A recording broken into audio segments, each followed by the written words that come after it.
ଟିକି ଆଉ ମିକି ନାମରେ ଦୁଇ ଭଉଣୀ ତାଙ୍କ ବାପା ରାଜୁ ଆଉ ତାଙ୍କ ସାବତ ମା ମୁନି ସାଙ୍ଗରେ ରହୁଥିଲେ। ଆରେ ମିକି, ଆଉ କେତେ ସମୟ ଦୋଳି ଖେଳିବୁ? ଚାଲ ଏବେ ଘରକୁ ଯିବା, ବାପା ଘରକୁ ଆସି ସାରିଥିବେଣି। ଦିଦି ଆଉ ଟିକେ ରହ, ମତେ ନା ଦୋଳି ଖେଳିବାକୁ ଭାରି ଭଲ ଲାଗେ।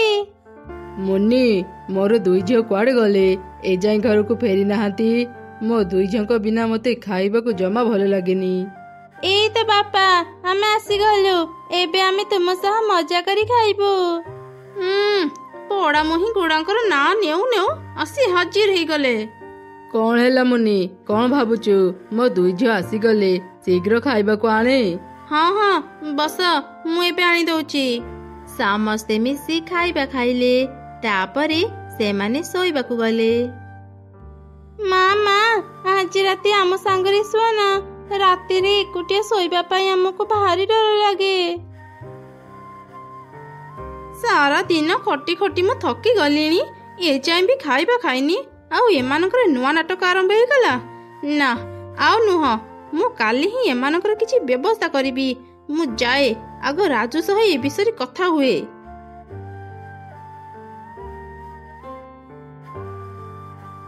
ମା ଏସବୁ କଣ କହୁଥିଲେ? ସେ ବାପାଙ୍କୁ କଣ କହିବେ? ମୁଁ ଯାଇ ତାଙ୍କ କଥା ଶୁଣେ। ଆରେ ମୁନି, ତୁ ଏଠି? ମୋ ଦୁଇ ଝିଅ ଶୋଇପଡ଼ିଲେଣି। ରଖ ତମର ସେ ଦୁଇ ଝିଅଙ୍କ କଥା। ମୁଁ ଆଉ ତମ ଦୁଇ ଝିଅଙ୍କର ସେବା କରିପାରିବିନି। ଏଇ ଘରେ ତମ ଦୁଇ ଝିଅ ରହିବେ, ନହେଲେ ମୁଁ ରହିବି। ତମେ ଶୀଘ୍ର ତମ ଦୁଇ ଝିଅଙ୍କୁ ଏ ଘରୁ ବାହାର କର। ଆରେ ତୁ ଏସବୁ କଣ କହୁଛୁ? ମା ହରା ଦୁଇଟି ଛୁଆଙ୍କୁ ମୁଁ କୋଉଠି ନେଇ ଛାଡ଼ିବି? ମୁଁ ସେସବୁ ଜାଣିନି। ମୁଁ ଆଉ ତମ ଦୁଇ ଛୁଆଙ୍କ ସହ ରହିପାରିବିନି। କିଛି ଦିନ ଯଦି ମୁଁ ଏଠି ରହିବି, ମୁଁ ପାଗଳ ହେଇଯିବି। ଭୁଲି ଯାଅନି, ତମ ବିପଦ ସମୟରେ ମୋ ବାପା ମୋଟା ଅଙ୍କର ଟଙ୍କା ଦେଇ ତମକୁ ସାହାଯ୍ୟ କରିଥିଲେ।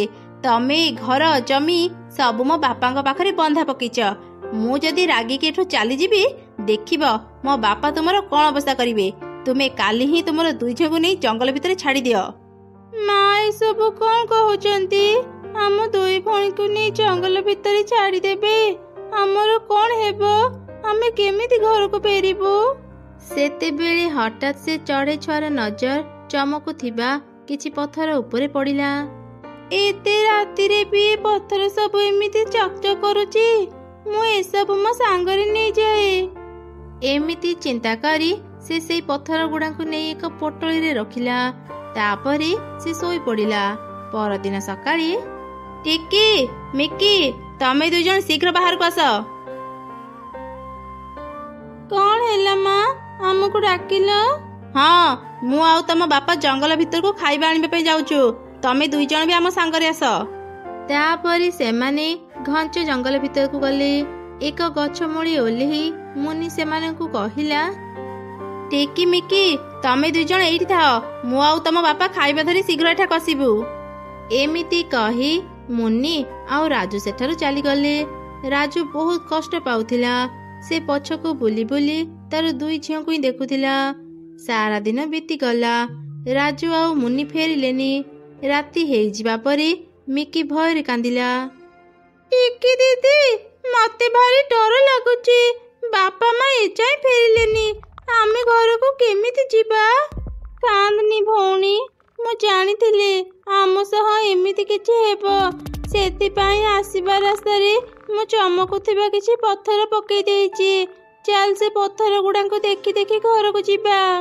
ଏମିତି କଥା ହେଇ ଦୁଇ ଭଉଣୀ ଚମକୁଥିବା ସେ ପଥର ଗୁଡାକୁ ଦେଖି ଦେଖି ନିଜ ଘରକୁ ଫେରି ଆସିଲେ। ରାଜୁ ଶୋଇ ନଥିଲା। ସେ ଯେମିତି ତାର ଦୁଇ ଝିଅଙ୍କୁ ଦେଖିଲା, ସେ ଦୌଡ଼ି ଯାଇ ତାର ଦୁଇ ଝିଅଙ୍କୁ ଚାପୁଡ଼ି ଧରି ଅନେକ କାନ୍ଦିଲା। ଏ କଣ ରେ ମା, ତମେ ଦୁଇ ଜଣ ଫେରି ଆସିଲ? ତମେ ମାନେ ଠିକ ଅଛ ତ? ମୋର ଭୁଲ ହେଇଗଲା। ମୁଁ ଆଉ କେବେ ତମ ମାନଙ୍କୁ ଏକା ଛାଡ଼ିବିନି। ଆରେ କଣ ଏଗୁଡା ଘରକୁ କେମିତି ଫେରିଲେ? ନା, ଏମାନଙ୍କୁ ମୁଁ ଏମିତି ଛାଡ଼ି ପାରିବିନି। ମତେ ହିଁ କିଛି କରିବାକୁ ପଡ଼ିବ। ସେ ରାତି ଯାଇ ସକାଳ ହେଲା। ରାଜୁ ଯେମିତି କାମକୁ ଚାଲିଗଲା, ମୁନି ଟିକି ଆଉ ମିକିକୁ ଡାକିଲା। ଟିକି, ମିକି, ଚାଲ ଆମେ ଆଜି ତମ ମାଉସୀ ଘରକୁ ବୁଲିବା ପାଇଁ ଯିବା। ତୁମେ ସତ କହୁଛ ମା? ଆଜି ଆମେ ମାଉସୀ ଘରକୁ ଯିବା? ଅନେକ ଦିନ ହେଇଗଲାଣି ଆମେ ମାଉସୀ ଘରକୁ ଯାଇନୁ। ଚାଲ ଚାଲ ମା, ଶୀଘ୍ର ଯିବା। ମତେ ଭାରି ଶୋଷ ଲାଗୁଛି। ତମେ 2 ଜଣ ଏଇଠି ଥାଅ, ମୁଁ ଯାଉଛି ପାଣି ପିଇ ଆସିବି। ମାମା ଆମେ ବି ତମ ସହ ଯିବୁ। ନା, ତମେ 2 ଜଣ ଏଇଠି ଥାଅ, ମୁଁ ପାଣି ପିଇ ଶୀଘ୍ର ଫେରି ଆସିବି। ଦିଦି, ମା ଆଜି ବି ଆମକୁ ଛାଡ଼ି ଚାଲିଗଲେ। ଏବେ ଆମେ ଘରକୁ କେମିତି ଫେରିବା? କାନି ଭଉଣୀ, ଆଜି ଆମ ନିଜ ମା ନାହିଁ ବୋଲି ଆମ ସାବତ ମା ଆମ ସହ ଏମିତି କରୁଛନ୍ତି। ମା, ତୁ ଆମକୁ ଛାଡ଼ି କାହିଁକି ଚାଲିଗଲୁ? 2 ଭଉଣୀ କାନ୍ଦି କାନ୍ଦି ସେ ରାତିରେ ସେଠି ଶୋଇପଡ଼ିଲେ। ସକାଳ ହେଲା ପରେ, ଆରେ ଭଉଣୀ ଉଠ ଉଠ, ସକାଳ ହେଇଗଲାଣି, ଚାଲିବେ ଘରକୁ ଫେରିବାର ରାସ୍ତା ଖୋଜିବା। ତାପରେ 2 ଭଉଣୀ ଘରକୁ ଫେରିବାର ରାସ୍ତା ଖୋଜିଲେ। ଏମିତି ଖୋଜୁ ଖୋଜୁ ହଠାତ୍ ସେମାନେ ଏକ ବଡ଼ ଚକୋଲେଟ ଘର ଦେଖିବାକୁ ପାଇଲେ। ଦିଦି ଦେଖ ନା, ଏଠି କେତେ ବଡ଼ ଗୋଟେ ଚକୋଲେଟ ଘର ଅଛି। ଚାଲ ଦିଦି, ସେ ଘରୁ କିଛି ଚକୋଲେଟ ଆଣି ଖାଇବା, ଭାରି ଭୋକ ଲାଗିଲାଣି। ହଠାତ୍ ସେ ଚକୋଲେଟ ଘର ଭିତରୁ ଏକ ବୁଢ଼ୀ ଚଢ଼େଇ ବାହାରି ଆସି ସେମାନଙ୍କୁ କହିଲା, ଆରେ ଛୋଟ ଛୋଟ ଛୁଆମାନେ, ତମମାନଙ୍କୁ ଭୋକ ଲାଗୁଥିବ। ଆସ ଆସ, ମୋ ଘର ଭିତରକୁ ଆସ। ମୋ ଘରେ ଅନେକ ଖାଇବା ଅଛି, ପେଟ ପୁରା ଖାଇବା ଖାଇବ। ତା ସହ ମୁଁ ତମମାନଙ୍କୁ ଅନେକ ଅନେକ ଚକୋଲେଟ ବି ଦେବି। ବୁଢ଼ୀ ଚଢ଼େଇର କଥା ଶୁଣି ଟିକି ଆଉ ମିକି ସେ ଘର ଭିତରକୁ ଗଲେ। ବୁଢ଼ୀ ଚଢ଼େଇଟି ସେମାନଙ୍କୁ ଅନେକ ସାରା ଖାଇବା ସହ ଚକୋଲେଟ ବି ଦେଲା। 2 ଛୁଆ ମନ ଭରି ଖାଇବା ଖାଇଲେ। ପ୍ରକୃତରେ ସେ ବୁଢ଼ୀ ଚଢ଼େଇଟି ଥିଲା ଗୋଟେ ଭୟଙ୍କର ପିଶାଚି। ଚକୋଲେଟ ଖାଇବା ଲୋଭରେ ଯିଏ ବି ସେ ଘର ଭିତରକୁ ଯାଉଥିଲା, ପିଶାଚି ତାକୁ ମାରି ଖାଇଦେଉଥିଲା। ଆମ ପେଟ ପୁରିଗଲା, ଆମେ ଏବେ ଘରକୁ ଯିବୁ।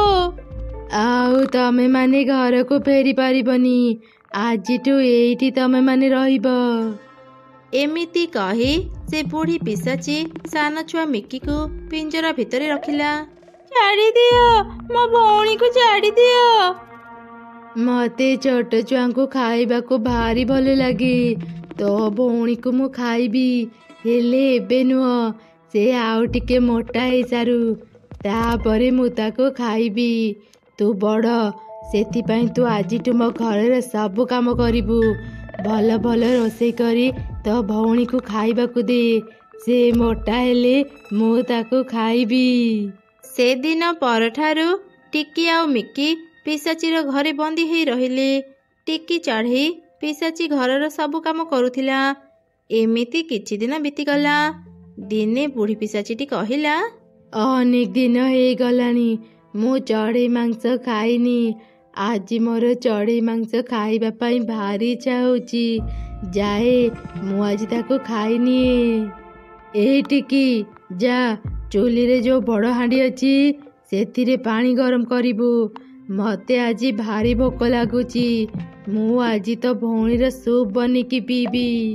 ନା ନା, ଏମିତି କରନି, ମୋ ଭଉଣୀକୁ ମାରନି, ତାକୁ ଭାରି କଷ୍ଟ ହେବ।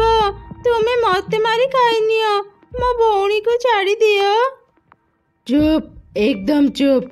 ବେଶୀ ପାଟି କରିବୁ ତ ମୁଁ ତମ 2 ଜଣଙ୍କୁ ଏକା ସାଙ୍ଗରେ ଖାଇଦେବି। ଯା, ଶୀଘ୍ର ପାଣି ଗରମ କରିବୁ। ହେ ଭଗବାନ, କିଛି ରାସ୍ତା ଦେଖାଅ। ମୁଁ ମୋ ଭଉଣୀକୁ କେମିତି ରକ୍ଷା କରିବି? ଆମ ଉପରେ ଦୟା କର ପ୍ରଭୁ। ଏଇଠିକି ପାଣି ଗରମ ହେଲା ନା ନାଇଁ ଶୀଘ୍ର କହ। ମାନେ ମୁଁ ତ ବହୁତ ଛୋଟ, ଏତେ ବଡ଼ ହାଣ୍ଡିରେ ପାଣି ଗରମ ହେଲା କି ନାହିଁ ମୁଁ ଦେଖିପାରୁନି। ଓହୋ, ମୁଁ ଆଉ ଅପେକ୍ଷା କରିପାରିବିନି। ଯା, ମୋ ଘରେ ଥିବା ସିଡ଼ି ଆଣିବୁ।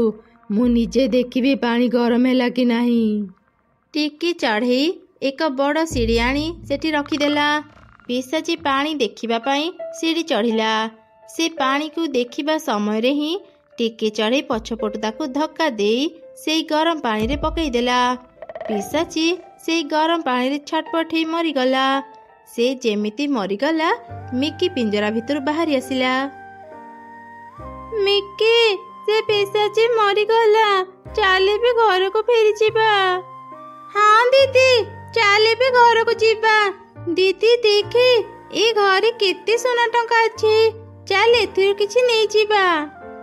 2 ଭଉଣୀ ଅନେକ ସାରା ସୁନା ଟଙ୍କା ଧରି ସେ ଘରୁ ବାହାରି ଆସିଲେ। ସେମାନେ ତାଙ୍କ ଘରକୁ ଫେରିବାର ରାସ୍ତା ଖୋଜୁଥିଲେ।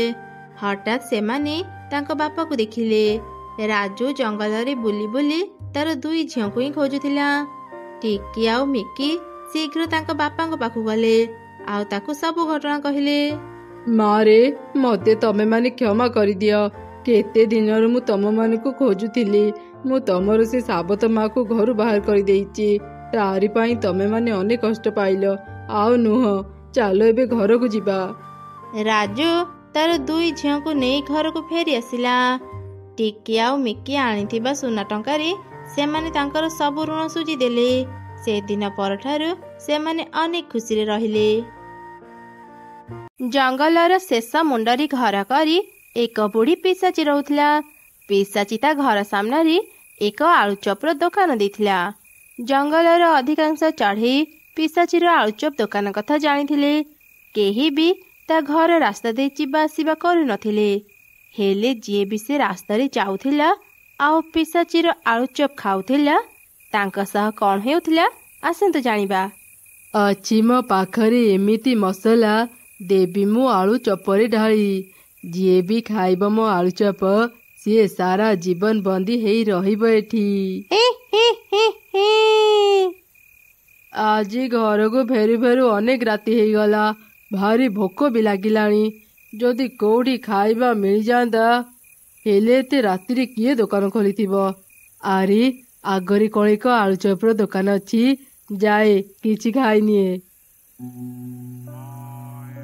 ଆରେ ବାବୁ, ଆପଣ ଆଳୁଚପ ଖାଇବେ କି? ହଁ, ମତେ 2ଟି ଆଳୁଚପ ଦିଅ। ଆଚ୍ଛା, ଏତେ ରାତି ହେଲାଣି ତୁମେ ଦୋକାନ କାହିଁକି ଖୋଲିଛ? ମୋ ଦୁଃଖ କଥା କ'ଣ ଆଉ କହିବି। ମୁଁ ତ ବୁଢ଼ୀ ଲୋକ, ଜଙ୍ଗଲରେ ବୁଲି ବୁଲି ଆଳୁଚପ ବିକ୍ରି କରିପାରିବିନି। ସେଥିପାଇଁ ଘର ଆଗରେ ଦୋକାନ ଦେଇ ଆଳୁଚପ ବିକ୍ରି କରୁଛି। ଏ ରାସ୍ତା ଦେଇ ବେଶୀ ଚଢ଼େଇ ଯିବା ଆସିବା କରନ୍ତିନି। ସେଥିପାଇଁ ଦିନ ରାତି ଦୋକାନ ଖୋଲି ମୁଁ ବସିଥାଏ। ଆରେ ମୋହନ, 2ଟି ଆଳୁଚପ ଆଣିଲୁ। ମୋହନ ନାମକ ଏକ ଚଢ଼େଇ 2ଟି ଆଳୁଚପ ନେଇ ରାଜୁକୁ ଦେଲା। ମୋହନର ଆଖି 2ଟି ଥିଲା ପୁରା ଧଳା। ତାକୁ ଦେଖି ରାଜୁ ଟିକେ ଡରିଗଲା। ସେ ପିଶାଚିକୁ ପଚାରିଲା, ଏ ମୋହନର ଦେହ ଭଲ ନାହିଁ କି? ତା ଆଖି ଏମିତି ଧଳା କ'ଣ ପାଇଁ? ଆଉ ସେ କିଛି କଥା କହୁନି କାହିଁକି?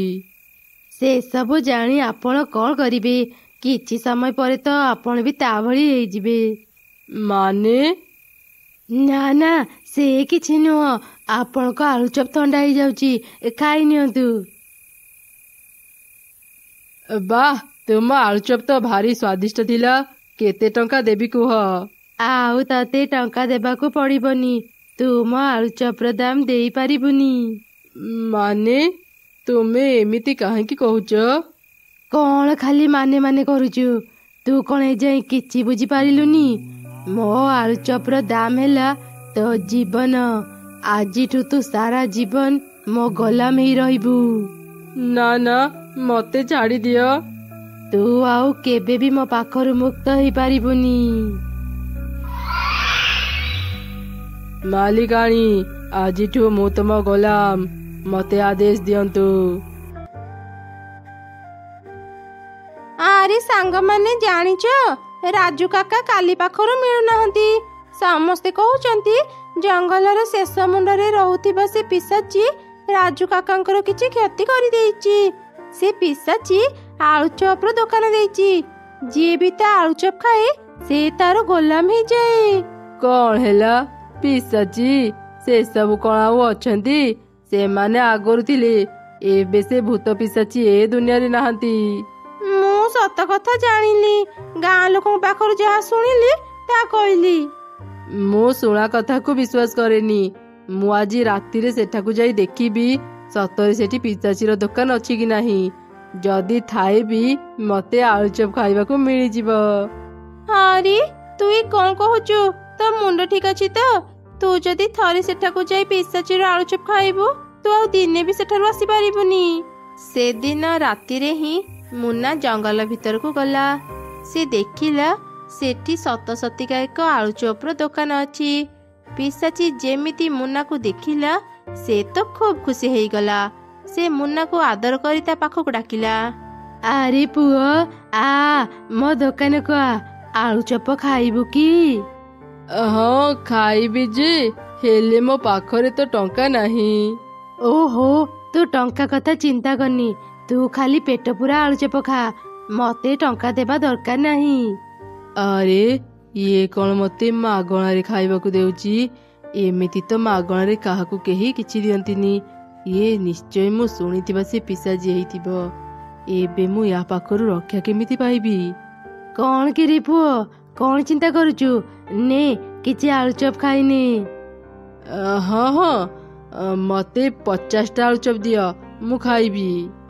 ଏତେ ଗୁଡେ ଆଳୁଚପ ତୁ କଣ ଖାଇପାରିବୁ? ହଁ ହଁ, ମୁଁ ଖାଇପାରିବି, ମତେ ଭାରି ଭୋକ ଲାଗୁଛି। ଏତେ ଗୁଡେ ଆଳୁଚପ ପାଇଁ ମୋ ପାଖରେ ଏବେ ମସଲା ନାହିଁ। ଆଚ୍ଛା ହଉ, ତୁ ଟିକେ ଏଠି ବସିଥା, ମୁଁ ଯାଉଛି ମୋ ଘରୁ ମସଲା ନେଇ ଆସିବି। ମୁଁ ବି ଯାଇ ଦେଖେ ପିଶାଚି ଘର ଭିତରେ କଣ କରୁଛି। ଆରେ ଆରେ, ସେ ପିଲାଟା କଣ ସତରେ 50ଟା ଆଳୁଚପ ଖାଇପାରିବ? ଯଦି ନ ଖାଇପାରିବ ସେ ମୋ ଗୋଲାମ ହେଇ ରହିପାରିବନି। ଯଦି ମୁଁ ଏବେ ତାକୁ ଆଳୁଚପ ନ ଦେବି ସେ ଏଠୁ ପଳେଇବ। ନା ନା, ମୁଁ ତାକୁ ଆଗ ଆଳୁଚପ ଦିଏ। ପିଶାଚୀର ଏ ସବୁ କଥା ମୁନା ଶୁଣି ପାରିଲା। ସେ ପୁଣି ଥରେ ବସିବା ପାଇଁ ଚାଲିଗଲା। ଆଚ୍ଛା, ତାହେଲେ ଏ ପିଶାଚି ସମସ୍ତଙ୍କୁ ଏମିତି ଗୋଲାମ ବନଉଛି। ତାକୁ ଶାସ୍ତି ଦେବା ପାଇଁ ମତେ ଗୋଟେ ଉପାୟ ମିଳିଗଲା। ଏଇ ନେ ତ 50ଟା ଆଳୁଚପ, ଶୀଘ୍ର ଶୀଘ୍ର ଖାଇନି, ନହେଲେ ଥଣ୍ଡା ହେଇଯିବ। ମୁନା ଖାଇବା ଆରମ୍ଭ କଲା। ସେ ବହୁତ ଧୀରେ ଧୀରେ ଖାଉଥିଲା, ଯେମିତି ତା ଖାଇବା ଶୀଘ୍ର ସରିବନି। ସମୟ ଗଡି ଚାଲିଲା। ଦେଖୁ ଦେଖୁ ସକାଳ ହେଇଗଲା। ଆରେ ଆରେ, ଏ ବଦମାସ ପିଲା ଏଯାଏଁ ଖାଇସାରିଲାନି। ଏପଟେ ସକାଳ ହେଇଗଲାଣି। ସକାଳେ ମୋ ଯାଦୁ କିଛି କାମ କରିବନି। ସୂର୍ଯ୍ୟର କିରଣ ମୁଁ ସହିପାରେନି। ଏ ପିଲାକୁ ମୁଁ ଶୀଘ୍ର ଏଠୁ ବାହାର କରେ। ଏଇ ପିଲା, ବାହାର ବାହାର ମୋ ଦୋକାନରୁ। ଆରେ ଆରେ, ମତେ ଦୋକାନରୁ କାହିଁକି ବାହାର କରୁଛ? ମୁଁ ଆହୁରି 20ଟା ଆଳୁଚପ ଖାଇବି, ମତେ ଦିଅ। ଚୁପ କର, ପୁରା ଖାଇ ସାରିନି, କହିଲା କଣ ନା ଆହୁରି 20ଟା ଆଳୁଚପ ଖାଇବ। ଦେ ଦେ ମୋ ଆଳୁଚପ, ମୋ ଦୋକାନରୁ ଶୀଘ୍ର ବାହାର। ଏମିତି କହି ପିଶାଚି ମୁନାକୁ ତା ଦୋକାନରୁ ବାହାର କରି ତା ଦୋକାନ ବନ୍ଦ କରିଦେଲା। ମୁନା ଖୁସିରେ ନିଜ ଘରକୁ ଫେରି ଆସିଲା। ତାପରେ ସେ ତା ସାଙ୍ଗମାନଙ୍କ ପାଖକୁ ଗଲା, ଆଉ ତାର ସାଙ୍ଗମାନଙ୍କୁ ସବୁ ଘଟଣା କହିଲା। ମୁଁ ଆଜି ରାତି ବି ପୁଣି ଥରେ ସେ ପିଶାଚିର ଦୋକାନକୁ ଯିବି, ଆଉ ଆଳୁଚପ ଖାଇ ଆସିବି। ଆରେ ମୁନା, ସେ ଭୁଲ ଆଉ କରନି। ଗତ ରାତି ସିନା ଆସ୍ତେ ଆସ୍ତେ ଖାଇ ପିଶାଚି ପାଖରୁ ମୁକ୍ତ ହେଇଗଲୁ, ଆଜି କେମିତି ଫେରିବୁ? ମୋର କିଛି ବି ହେବନି। ସେ ଦୁଷ୍ଟ ପିଶାଚିକୁ ଶାସ୍ତି ଦେବା ପାଇଁ ମୁଁ ଏକ ଉପାୟ ଚିନ୍ତା କରିଛି। ଏମିତି ସେଦିନ ରାତିରେ ପୁଣି ଥରେ ମୁନା ପିଶାଚିର ଦୋକାନକୁ ଗଲା। ତାକୁ ଦେଖି ପିଶାଚି କହିଲା, ଆରେ ବଦମାସ ପିଲା, ଆଜି ପୁଣି ଆସିଲୁ? କାଲି ସିନା ତୁ ମୋ ପାଖରୁ ଖସି ଯାଇଥିଲୁ, ଆଜି କେମିତି ଯିବୁ ଦେଖିବି। କିରେ ପୁଅ, ଆଜି ବି ଆଳୁଚପ ଖାଇବାକୁ ଆସିଛୁ? କେତେଟା ଖାଇବୁ କହ? ଆଜି ବି ମତେ 50ଟା ଆଳୁଚପ ଦିଅ, ମୁଁ ଖାଇବି। ଗତ ରାତି ଏତେ ଗୁଡ଼ିଏ ଆଳୁଚପ ନେଇ ଖୁବ ଆସ୍ତେ ଆସ୍ତେ ଖାଇ ଭଲ ନାଟ ଲଗେଇଥିଲୁ। ଆଜି ସେମିତି କରନି, ଆଗ 10ଟା ଆଳୁଚପ ନେଇ ଖା, ସରିଲେ ମୁଁ ଆଉ 10ଟା ଦେବି। ଏମିତି କହି ପିଶାଚି ମୁନାକୁ 10ଟା ଆଳୁଚପ ଖାଇବାକୁ ଦେଲା। ମୁନା ବି ଆଳୁଚପ ଖାଇଲା। କିଛି ସମୟ ପରେ ସେ ସବୁ ଆଳୁଚପ ଖାଇ ଶେଷ କରିଦେଲା। ଏମିତି ଦେଖି ପିଶାଚି ଖୁବ ଖୁସି ହେଇଗଲା। ଆଜି ଯିବୁ କୁଆଡେ ପିଲା? ଆଜିଠୁ ତୁ ଗୋଲାମ ହେଇ ରହିବୁ, ଆଉ ମୁଁ ହେବି ତୋର ମାଲିକାଣୀ। ଆଦେଶ ଦିଅନ୍ତୁ ମାଲିକାଣୀ। କାଲି ତୁମ ଆଳୁଚପ ଖାଇ ଖାଇ ମୋର ଅଧା ମସଲା ନଷ୍ଟ କରିଦେଇଥିଲୁ। ଯା, ବଜାରରୁ ଆଳୁଚପର ସବୁ ସାମଗ୍ରୀ ଚୋରି କରି ଆଣିବୁ। ତାପରେ ପିଶାଚି ଆଳୁଚପ ତିଆରି କରିବାରେ ଲାଗି ପଡ଼ିଲା। ମୁନା ଶୀଘ୍ର ବାହାରକୁ ଗଲା, ଆଉ ସେ ଲୁଚେଇଥିବା ଏକ ଆଳୁଚପ ବାହାର କରି ପିଶାଚିକୁ ଦେଖେଇ କହିଲା, ମୁଁ କାହିଁ ତ ଗୋଲାମ ହେଇ ରହିବି? ମୋ ଆଳୁଚପ ଖିଆ ସରି ନଥିଲା। ବୋକା ପିଶାଚି, ମୁଁ ତ ଗୋଲାମ ହେବାର ଆକ୍ଟିଂ କରୁଥିଲି, ତୁ ଜାଣିପାରିଲୁନି। ବଦମାସ ପିଲା, ଆଜି ପୁଣି ମତେ ଠକିଦେଲୁ। ମୁଁ ତତେ ଛାଡ଼ିବିନି। ଦେ ଦେ ମୋ ଆଳୁଚପ। ରହ କହୁଛି। ମୁନା ବହୁତ ଶୀଘ୍ର ଶୀଘ୍ର ଉଡୁଥିଲା। ବୁଢୀ ପିଶାଚି ତାକୁ ଧରି ପାରିଲାନି। କିଛି ସମୟ ପରେ ସକାଳ ହେଇଗଲା। ସୂର୍ଯ୍ୟର କିରଣ ଯେମିତି ପିଶାଚି ଦେହରେ ବାଜିଲା, ପିଶାଚି ଦେହରେ ନିଆଁ ଲାଗିଗଲା। ପିଶାଚି ସେଇ ନିଆଁରେ ଜଳି ଶେଷ ହେଇଗଲା।